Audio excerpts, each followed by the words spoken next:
Hello everyone, welcome to K Guru academy. இந்த வீடியோல நம்ம பார்க்க போகிறது இம்பார்ட்டன்ட் பாயிண்ட் சீரீஸில் சயின்ஸில் மூலக்கூறுகள் அப்படிங்கிற கான்செப்டில் நம்ம சில பாயிண்ட்ஸ் வந்து பார்க்க போகிறோம்.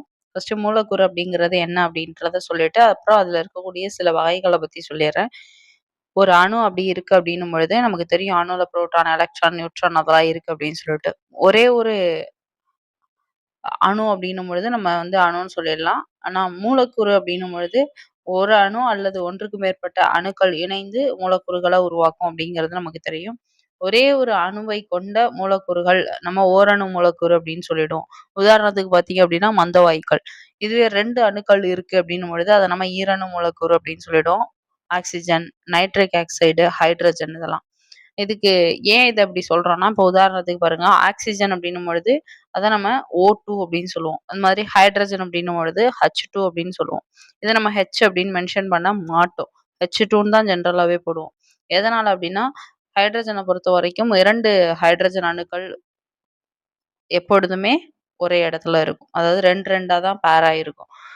இதுவே மந்தவாயுக்கள் அப்படின்னும் பொழுது நமக்கு அந்த மாதிரி இருக்காது. நமக்கு தனியா மந்தவாயுக்கள பிரிச்சு ஒரே ஒரு அணு உள்ள மந்தவாயுவ ஸ்பெசிஃபிக்கா சொல்ல முடியும். ஆனா, ஈரணு மூலக்கூறுகள் அப்படின்னு வந்துருச்சுன்னா, நமக்கு எப்பொழுதுமே எப்படி இருக்கும் அப்படின்னா, O2, N2, H2 அந்த மாதிரி ஒரே அணு 2, 2ஆ இருக்கும். ஸோ அதுதான் ஒரு முக்கியமான கான்செப்ட். அடுத்தது பார்த்தீங்க அப்படின்னா, 3 அணுக்கள் கொண்ட மூலக்கூறுகள். அத நம்ம மூவணு மூலக்கூறு அப்படின்னு சொல்லுவோம். உதாரணத்துக்கு O3 சொல்லலாம். Uh sulphur dioxide, carbon dioxide. So இதுல ரொம்ப எளிமையான எக்ஸாம்பிள் பார்த்தீங்கன்னா, கார்பன் டை ஆக்சைடு. அத நம்ம CO2 அப்படின்னு சொல்லுவோம்.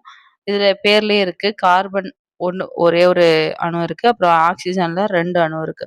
ஸோ நான் சொன்னேன் இல்லையா, O2 எப்பொழுதுமே 2ஆ தான் மென்ஷன் பண்ணுவோம்னு. ஸோ அப்ப O2 போடுறோம் இல்லையா, அப்போ உங்களுக்கு புரியும்.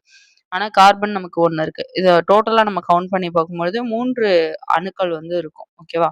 ஸோ இதனால இத மூவணு மூலக்கூறு அப்படின்னு நம்ம சொல்றோம். 3 அணுக்கள் கொண்ட மூலக்கூறு தான் இருக்கான்னு கேட்டா இல்ல. 3க்கு மேற்பட்ட பல அணு மூலக்கூறுகளும் இருக்கும். ஸோ அதுக்கு உதாரணம் பார்த்தீங்கன்னா, P4 பாஸ்பரஸ்ல எப்பொழுதுமே 4 அணுக்கள் இருக்கும். அடுத்தது சல்ஃபர், அந்த மாதிரி இன்னும் நெறைய எக்ஸாம்பிள் இருக்கு. ஸோ அப்ப ஒரு மூலக்கூறுல இருக்கக்கூடிய அணுக்களுடைய எண்ணிக்கைய பொறுத்து நம்ம அத ஓரணு மூலக்கூறு, ஈரணு மூலக்கூறு, மூவணு மூலக்கூறு, பல அணு மூலக்கூறு அப்படின்னு சொல்லி பிரிக்கிறோம். இது ஒரு முக்கியமான கான்செப்ட். அது தெரிஞ்சுக்கோங்க. ஓகே. அடுத்து வேற ஒரு தகவல்ல பார்க்கலாம். Thank you.